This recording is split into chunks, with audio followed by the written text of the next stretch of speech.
Gracias por acompañarme un sábado más en una lección nueva de la Biblia.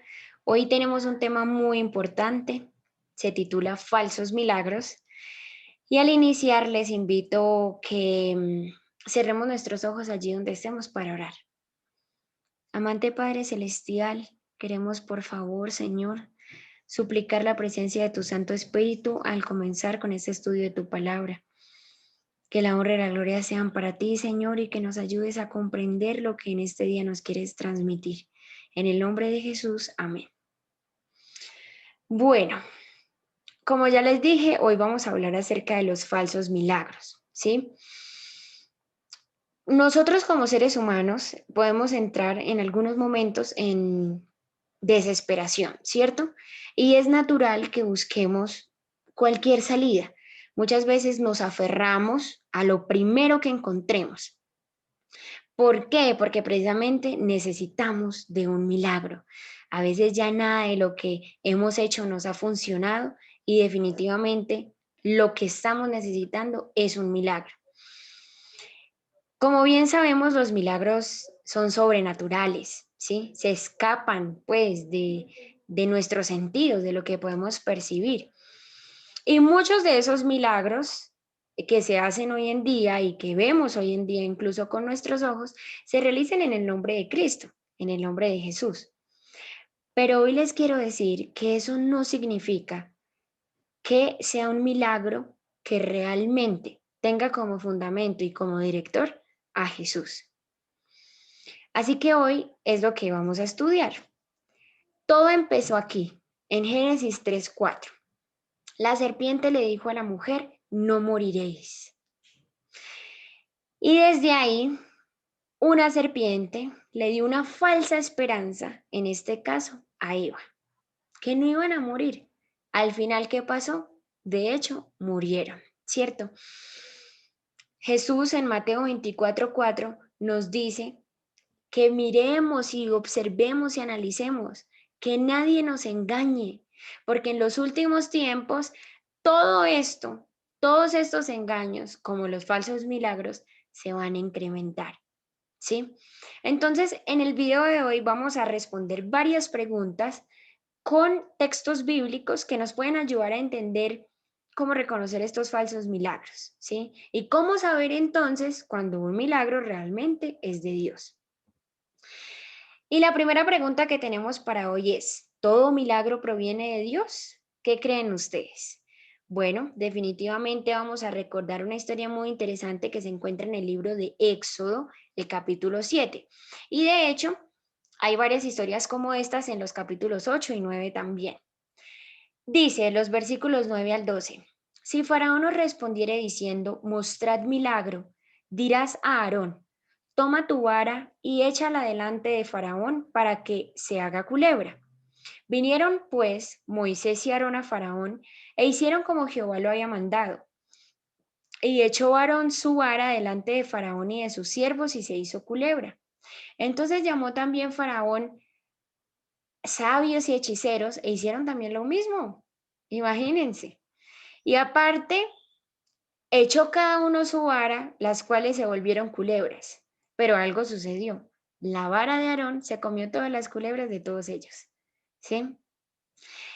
¿Qué quiero explicar con esta sencilla historia real que sucedió y que se encuentra registrada en el libro de Éxodo? Hay milagros que Satanás también hace, ¿sí? Y a esos, por eso hoy el título, falsos milagros, los vamos a llamar así. Hay milagros que definitivamente Satanás también hace, ¿sí? Entonces, para comenzar, no todo milagro proviene de Dios, así que tenemos que tener mucho cuidado. ¿Por qué hacer milagros no es una prueba de estar con Dios? Porque yo no puedo decir de pronto que mi religión, un ejemplo, sea de Dios porque hace milagros. ¿Por qué no? Vamos entonces a tener la respuesta. Apocalipsis 16:14 dice, pues son espíritus de demonios que hacen señales y van a los reyes de la tierra en todo el mundo para reunirlos a la batalla de aquel gran día del Dios Todopoderoso. Hay espíritus de demonios que hacen señales, o sea, que hacen milagros, ¿sí? Y Apocalipsis 19:20 nos vuelve a decir lo mismo. Y la bestia fue apresada y con ella el falso profeta que había engañado delante de ella, que había hecho delante de ella las señales con las cuales había engañado a los que recibieron la marca de la bestia y habían adorado su imagen. Es muy interesante porque vea que estos milagros, y algo que yo encuentro acá y lo estaba analizando, estos milagros que Satanás hace con sus ángeles caídos son precisamente para engañar. Ese es el propósito. Él nos quiere engañar. Y como nosotros, de hecho, los seres humanos somos muy dados a dejarnos deslumbrar por lo que captan nuestros sentidos, nos engañamos fácilmente, ¿sí? Otra cosita nos dice también 2 Corintios 11, 14. Y no es de extrañar, pues aún Satanás se disfraza como ángel de luz. Vean, Satanás se disfraza como ángel de luz. Y recordemos las tentaciones de Jesús. ¿Cómo llegó Satanás a tentar a Jesús? En forma de ángel, ¿cierto? De ángel de luz. Entonces es muy interesante y pilas, no nos podemos dejar engañar. Satanás también tiene el poder de obrar milagros, ¿sí? Así que no todo milagro viene de Dios. Hacer milagros no es sinónimo de estar con Dios. Mateo 24:24 también nos dice, porque se levantarán falsos cristos y falsos profetas. Jesús ya nos lo había advertido. Y harán grandes señales y prodigios. ¿Para qué? Vea que se vuelve a repetir, de tal manera que engañarán, si fuere posible, aún a los escogidos. ¿Cuál es el propósito? El engaño. El engaño para que nos aleje de Dios. ¿Por qué nos engañan? Porque a veces incluso llegamos a olvidar a Dios. Y muchas personas quieren de pronto congregarse en una iglesia no en búsqueda de Dios, sino en búsqueda de un milagro. Entonces, es complicado esto, ¿cierto? Nuestro principal búsqueda debe ser la de Dios, no la de un milagro, ¿sí? También hay otros versículos, Deuteronomio 13, del 1 al 4, me parece muy interesante. Vamos a escuchar lo que dice. Cuando se levantara en medio de ti profeta o soñador de sueños y te anunciare señal o prodigios, y si se cumple la señal o prodigio que él te anunció diciendo, vamos en pos de dioses ajenos que no conociste y sirvámosles. Es decir, vamos a hacer aquí una pausa. Resulta que se levanta un profeta o se levanta un pastor o se levanta un hermano, qué sé yo, que dice hacer milagros o que dice anunciar señales o que dice ser profeta o etcétera. Y resulta que lo que él dice se hace, se cumple. El milagro se dio o la señal que él dijo que iba a pasar se cumplió. Pero a su cumplimiento, súmele que le está pidiendo también que se aleje de Dios. ¿Qué hacemos con estos falsos profetas, con estos falsos cristianos que utilizan el nombre de Dios, pero al mismo tiempo nos alejan de Dios? No están con Dios. Dice en el versículo 3, no darás oído a las palabras de tal profeta, ni al tal soñador de sueños, porque Jehová vuestro Dios os está probando, para saber si amáis a Jehová vuestro Dios con todo vuestro corazón y con toda vuestra alma. En pos de Jehová vuestro Dios andaréis. A Él es que ustedes tienen que temer. Tienen que guardar sus mandamientos y tienen que escuchar su voz. A Él es el que ustedes tienen que servir y a Él seguiréis. Vean qué interesante es esto, ¿no? Mateo 7, 21 y 22 también nos dice, no todo el que me dice Señor, Señor entrará en el reino de los cielos, sino el que hace la voluntad de mi Padre que está en los cielos. Muchos van a decir en aquel día, Señor, venga, pero una pregunta, o sea, en su nombre nosotros profetizamos, en su nombre echamos demonios, en su nombre hicimos muchos milagros. Paréntesis, algo muy interesante. ¿Qué nombre se usó para hacer todo esto? El nombre de Jesús. Y sin embargo, vean lo que dice Jesús después. Entonces les declararé, nunca os conocí, apartados de mí. ¿Por qué? Porque son hacedores de maldad. Me están sirviendo de palabra. Pero ¿qué es lo que están haciendo? El mal, ¿sí? Entonces, pilas, no todo el que me dice, Señor, Señor, no todo el que haga un milagro en mi nombre, dice Jesús, es mío. Jesús mismo lo dice. Lucas 6:46, vean algo muy interesante. ¿Por qué me llamáis Señor, Señor y no hacéis lo que yo digo? Dice Jesús. Ustedes utilizan mi nombre, pero no me obedecen. Entonces no son míos. No me digan Señor, Señor. Bueno, la pregunta muy importante en este estudio es entonces, ¿cómo identificar si un milagro es de Dios? ¿Cómo se identifica? Porque, hombre, si vemos los milagros, ¿yo cómo entonces sé cuál sea de Satanás y de sus ángeles o cuál sí es de Dios? La misma Biblia nos tiene la respuesta. Primera de Juan 4 nos dice lo siguiente: queridos hermanos, no crean ustedes a todos los que dicen estar inspirados por Dios, sino pónganlos a prueba, a ver si el espíritu que hay en ellos es de Dios o no, porque el mundo está lleno de falsos profetas. De esta manera pueden ustedes entonces saber quién tiene el espíritu de Dios. Todo el que diga que reconoce a Jesús como Salvador realmente tiene el espíritu de Dios. Todo el que diga que Jesús vino aquí como hombre a morir, tiene el Espíritu de Dios. Primera cosita, ¿sí? O sea, pilas, no todo el que haga milagros en el nombre de Jesús es de Jesús. No, tenemos que analizarlos, ponerlos a prueba, o sea, analizarlos, mirar bien qué hacen, qué no hacen, ¿sí? Hay otra pistica 2, Mateo 7:16. Por sus frutos los conoceréis. ¿Acaso se recogen uvas de los espinos o higos de los abrojos? Por sus frutos ustedes los van a reconocer, es decir, por sus acciones, por lo que esa persona hace. Ahí es donde ustedes se van a dar cuenta si es un falso o no profeta, si es un falso o no cristiano, ¿sí? Y última, Isaías 8:20, a la ley y al testimonio. Si no dicen conforme a esto, no les ha amanecido. ¿Cómo así? Si es una persona que está obrando milagros, supuestamente, en el nombre de Jesús, pero pisotea la ley de Dios o dice que ya no existe o sencillamente no la guarda, es decir, no la obedece, no la cumple, no ama a Dios, no le ha amanecido. Es decir, Dios no está en él. De Dios no ha salido el milagro, de Dios no ha salido la señal, ¿sí? Muy interesante, ¿cierto? Tenemos que aprender acerca de el mejor de todos los personajes, Jesús, nuestro Salvador. Un milagro es romper una ley natural, ¿sí? Ya lo sabemos. Y los milagros suceden cuando Jesús quiere, como Jesús quiere, a la hora que Jesús quiere, con la persona que Jesús quiere, ¿sí? Hay muchos hoy en día cristianos que hacen milagros casi que ordenándole a Dios que los haga. Como Señor, en su nombre le ordeno que sane a esta persona. Jesús nunca fue así. Miremos, o sea, analicemos, veamos los evangelios. Cuando nos narran los milagros que hizo Jesús, Jesús siempre los hizo con mucho amor y aceptando la voluntad de Dios, pidiendo que se hiciera la voluntad de Dios. Les traje aquí varios ejemplos. En el tiempo de Jesús habían muchas personas muertas ya, pero sin embargo, ¿a cuántos él resucitó? A 3.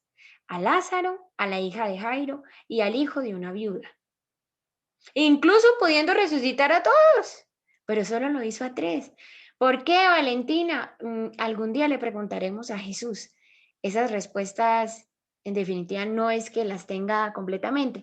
Podríamos decir que es de acuerdo a los propósitos que Dios tiene con cada persona. Jesús sabía por qué a ellos en específico. Otro acontecimiento muy interesante es lo que ocurrió en el estanque de Bethesda. Jesús se fue a un estanque. En ese estanque se tenía la creencia de que el primero que se metiera a ese estanque una vez se revolvían las aguas, porque se creía que un ángel bajaba del cielo. Entonces, el primero que se metía a ese estanque se sanaba, porque por esa obra milagrosa que acaba de suceder, pues era sano. Así que yo me imagino que en ese estanque habían cientos de personas esperando que las aguas se revolvieran para ellos meterse y poderse sanar. Sin embargo, cuando Jesús va a ese estanque, solo sana un paralítico. Y la pregunta es, bueno, ¿y por qué no sanó el resto de enfermos, cierto? Exactamente, porque los milagros suceden cuando Jesús quiere, con la persona que Jesús quiere, como Él lo quiere. Y sus propósitos a veces no son comprensibles para nosotros, pero sin embargo, así como Jesús confía en la voluntad de Dios, nosotros también confiamos en la voluntad de Dios. Y ya vamos a ver que hay algo mucho más que recibir la sanidad física, ¿sí? Pero ya lo vamos a ver. ¿Qué debería hacer entonces una persona que necesita en estos momentos un milagro? ¿Qué debería hacer? Y aquí es donde nos damos cuenta que definitivamente Jesús es un Dios realmente maravilloso. Juan 14:14 dice, si algo pidiereis en mi nombre, yo lo haré. Qué cosa tan hermosa lo que Jesús nos dice. Si ustedes necesitan un milagro y lo piden en mi nombre, si es mi voluntad, yo lo haré, dice Jesús. No vaya donde el brujo, no vaya a leer sus cartas, no vaya a una iglesia que supuestamente dice tener mi nombre y hace milagros, pero son momentos de locura, de histeria, como lo que hablábamos en el sábado pasado acerca del don de lenguas. No, ¿sí? Pídalo en mi nombre y yo lo haré, dice Jesús. Tan hermoso. Santiago 5, 13, 14 y 15 nos dice algo muy, muy espectacular. Dice, ¿alguno de ustedes está afligido? Haga oración. ¿Está alguno alegre? Cante. ¿Está alguno enfermo? Llame a los ancianos de la iglesia y oren por él, ungiéndole con aceite en el nombre del Señor. Y hay algo demasiado hermoso que está en el versículo 15. Y la oración de fe salvará al enfermo.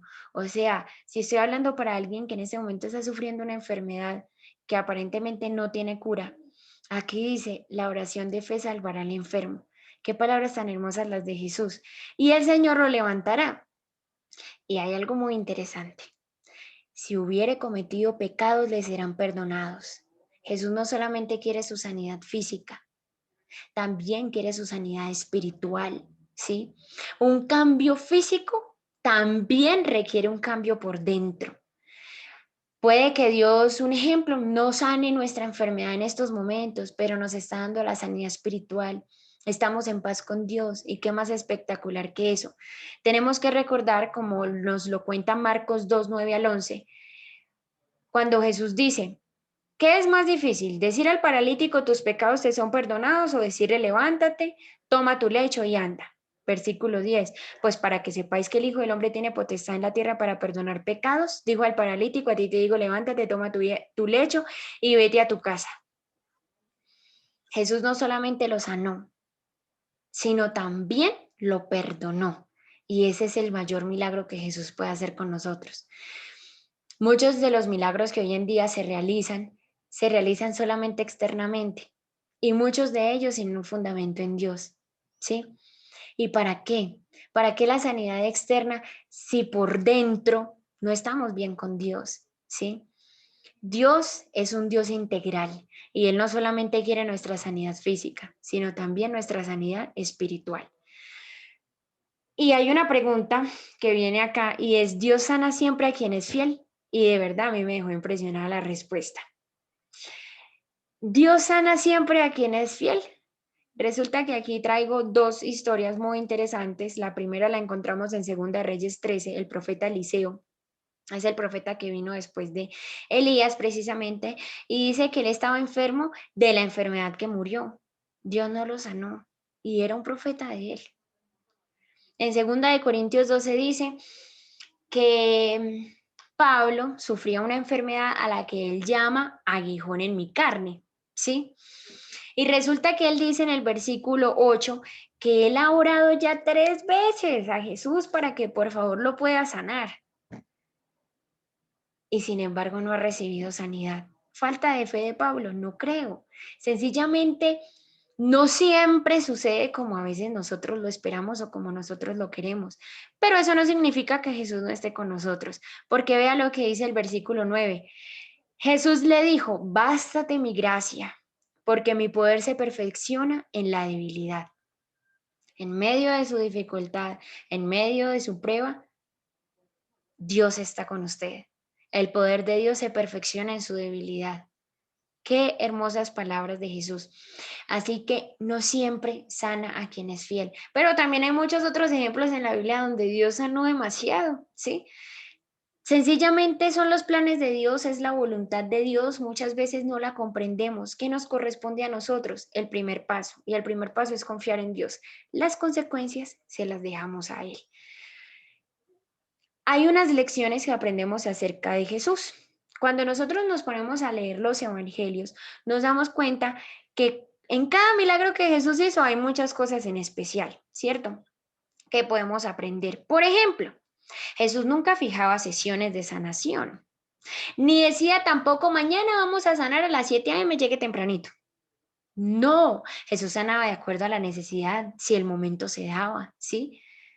O sea, Eran tantos los factores que tenían que ver. Y hay muchas iglesias que hoy en día dicen, sanamos mañana a las 7, venga, no sé qué más, saliste sus cositas, qué sé yo. Imagínense eso. Lo tenemos que comparar con la vida de Jesús. Si Jesús no lo hizo, pues no, no tendría por qué ser entonces así. Otra cosita, Jesús incluso evitaba que la noticia se extendiera. A muchos les pidió que, después de sanarlos, les pedía que por favor no se lo dijeran a nadie, porque eso podía influir en su ministerio, porque podían tenerle más envidia y matarlo antes del tiempo en el que debía él morir. Pero muchas iglesias y muchos pastores hoy en día se hacen famosos y alardean de los milagros que hacen. Jesús fue muy humilde, ¿sí? Otra, Jesús nunca cobró por lo que hizo. Jesús nunca dijo, venga, leproso, lo sané, deme pues 10.000 pesos por eso, o 50.000, o 100.000, o 500.000. No, Jesús nunca cobró por lo que hizo. Y finalmente, Jesús nunca le ordenó a Dios que hiciera algo. Siempre le decía que se hiciera su voluntad, la voluntad del Padre, ¿sí? Así que estas lecciones las tenemos también que comparar con lo que hoy en día vemos, ¿sí? Finalmente, Jesús puede obrar un milagro en usted. Claramente Él tiene el poder para hacerlo, si esa es su voluntad. Pero nosotros tenemos que recordar que el mayor milagro que Él puede hacer en nosotros es salvarnos, es darnos ese perdón interno, ¿sí? Que lo necesitamos, incluso si en esta tierra nos toca sufrir. Jesús dijo en Juan 16:33, estas cosas les hablo para que en mí tengan paz. En el mundo ustedes van a tener aflicción, van a tener problemas, van a sufrir enfermedades, pero confíen en mí porque yo he vencido al mundo. Jesús promete estar con nosotros. Finalmente, y se los dejo para que lo reflexionemos, por favor, evaluemos los milagros con la palabra de Dios. Analicemos y comparemos si esos milagros están de acuerdo a la palabra de Dios, pero no la palabra de Dios por los milagros. Es decir, no digamos que tal persona o que tal iglesia es de Dios porque realiza milagros. No. Tenemos que comparar esos milagros con la palabra de Dios.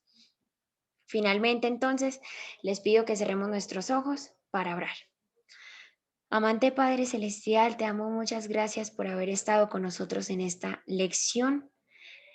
Dios, obra los milagros que nosotros necesitamos, que nosotros te pedimos, si esa es tu voluntad. Tú conoces cada una de nuestras necesidades y solamente conoces nuestro dolor. Así que entregamos esas cargas en tus manos, confiando en ti. Las consecuencias y lo que sucederá lo dejamos en tus manos.